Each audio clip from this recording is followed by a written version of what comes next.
अच्छा, ये 3 टाइप के भी फ़िलहाल आपके सामने कॉन्ट्रैक्टर पड़े हुए हैं। ये कॉन्ट्रैक्टर 2 टन के यूनिट में पहले आया करते थे और अब विदाउट कॉन्ट्रैक्टर यूनिट आ रहे हैं, क्योंकि इन्वर्टर टेक्नोलॉजी की वजह से कॉन्ट्रैक्टर की अहमियत ख़त्म हो चुकी है।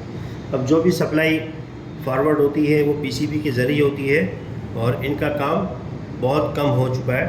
अच्छा, जब ये आया करते थे तो उसकी जो वायरिंग के कनेक्शन होते हैं तो उसमें कुछ 2 चीज़ें अहम हैं। एक तो इस कॉन्ट्रैक्टर को न्यूट्रल फेस की सप्लाई देना और दूसरा बाईपास की सप्लाई का ख्याल रखना।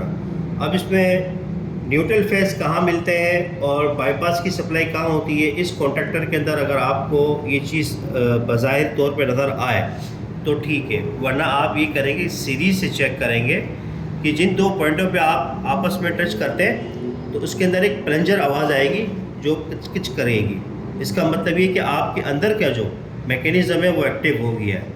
और 2 वायरों में एक्स्ट्रा करते हैं तो आपको सप्लाई बिल्कुल सीरीज़ में मिलती है। तो इसका मतलब क्या है कि जिन 2 पॉइंटों में प्लंजर इस्तेमाल हो रहा था उन 2 पॉइंटों में आपने न्यूट्रल और फेस का इस्तेमाल करना है और बाकी कंप्रेसर की कॉमन एक यहाँ पर ऐड होगी और बाईपास के ज़रिए से कंप्रेसर को सप्लाई वहाँ मिलेगी। ठीक है, इस कॉन्ट्रैक्टर के अंदर आपको ज़्यादा कनेक्शंस नहीं मिलते, ये सिंपल कनेक्शन वाला कॉन्ट्रैक्टर है। ठीक है, अब इसको हम साइड में करते हैं, दूसरा लेकर आते हैं। इसके अंदर आपको बहुत सारे कनेक्शन नज़र आ रहे हैं। अब इसके अंदर हम किस तरह से टेस्ट करेंगे कि न्यूट्रल और फेस को सप्लाई कहाँ से मिलेगी, तो इसके अंदर बाकायदा A1 और A2 के नाम से मेंशन होता है।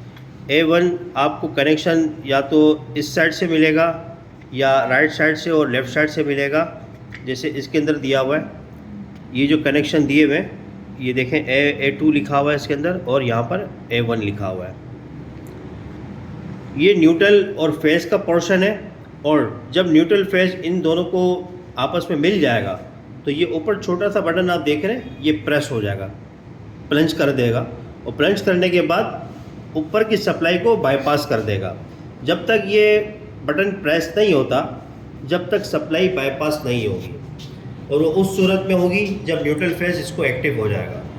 अब पुराने यूनिट के अंदर जो कंट्रोल वायरिंग लगा करती थी ऐसे यूनिट के अंदर, तो उसमें 1, 2 और 3 जो यूज़ होती है वो 3 का काम होता था इसको सप्लाई देना।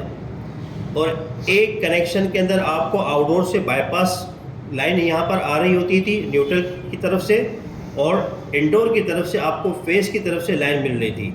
जब वहाँ से फेस और वहाँ से न्यूट्रल मिलता था तो फिर इसका प्लंजर इस्तेमाल होता था और ऊपर कंप्रेसर के लिए जो भी ऑप्शन दिए हुए तो उस सूरत में प्रेस होने के बाद आगे कंप्रेसर पे लाइन चली जाती थी। इसी तरह ये भी है और एक टाइप का और इसके अंदर आप कॉन्ट्रैक्टर देखेंगे कि जिसके इस हिस्से में आपको वाइंडिंग नज़र आएगी, तो उसके जो A1 और A2 के जो कनेक्शन है वो राइट और लेफ़्ट के अंदर होते हैं। वहाँ पर न्यूट्रल फेस मिलेगा और ऊपर से बाईपास होगी। अच्छा, ये जो जितने सारे कनेक्शन दिए हुए ना ये मल्टीपल यूजेज के लिए।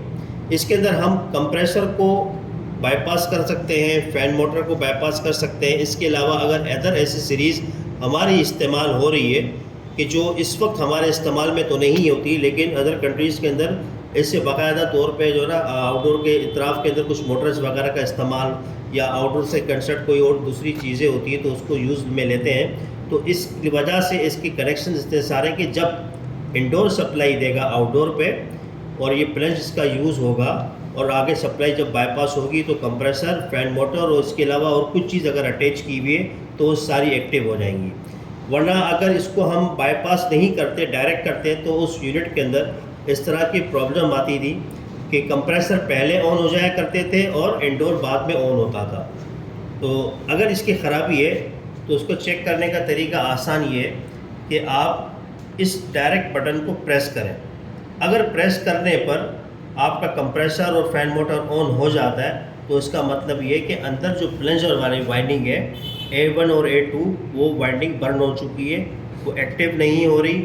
इसकी वजह से आपका ये कॉन्ट्रैक्टर ख़राब हो चुका है। और अगर फिर भी ये प्रेस ना करें तो आप अपने वायरिंग के कनेक्शन को दूर करें, वायरिंग को ट्रेस करें कि इसको न्यूट्रल और फेस प्रॉपर तरीके से मिल नहीं पा रहा या फिर इसका प्लंज जाम होने की सूरत में भी सप्लाई को बाईपास नहीं करता। अभी इस वक्त ये देखें ये हार्ड हुआ हुआ है, इसका मतलब ये एक डेड कॉन्ट्रैक्टर है जिसको हमने सिर्फ डेमो के लिए रखा हुआ है। वरना अगर ये प्रॉपर काम करता तो इसको प्रेस करने पे बाकायदा आप एक साउंड फील करते।